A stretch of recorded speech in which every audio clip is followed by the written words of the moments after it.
quiet village of Ajanaku, there lived a woman named Iolode. By day, she was known as a kind herbalist, always smiling, always ready to help the sick. But when night came and the moon rose high, her true nature awakened.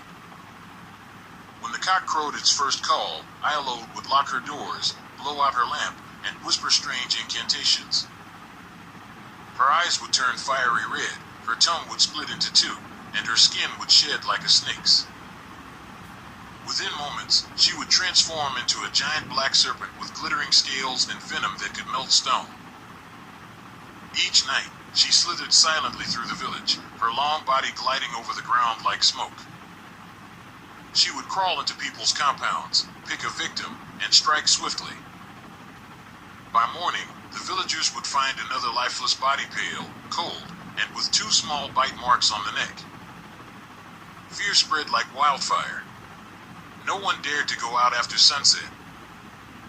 The villagers whispered that a demon haunted them, but no one suspected Iolode after all. She was the one helping to treat the bitten victims. But one night, Baba Olaid, an old hunter, noticed something strange. As he passed Iolode's hut late in the evening, he saw a trail of black scales shining under the moonlight. He followed it quietly into the forest. Hiding behind a tree, he watched in horror as Iolode shed her human skin and became a serpent before his eyes. Baba Olaid ran back to the village and gathered the elders. They planned carefully. The witch would not escape that night. The next evening, they hid around her hut with charms, drums, and sacred herbs. When the moon rose, they heard her chant again. Ase Ida Oren, be me. Be me. Her voice echoed, and the transformation began. But just as she turned into the serpent, the elders struck.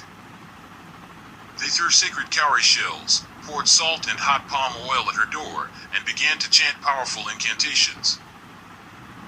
The serpent screamed, a terrible human cry mixed with a hiss, and tried to flee, but the charms bound her to the ground. Flames burst from the sacred herbs, surrounding her. Her scales began to melt, her cries shaking the night. The elders shouted, "You shall harm no soul again." At dawn, when the fire died down, all that was left was a heap of ashes, and at the center of it, Iolode's twisted walking stick. From that day, peace returned to Ajanaku. But some nights, when the wind howls through the trees, villagers say they can still hear a faint hiss, a warning from the witch who turned into a serpent and paid dearly for her evil. Moral: no evil remains hidden forever. The darkness you feed will devour you.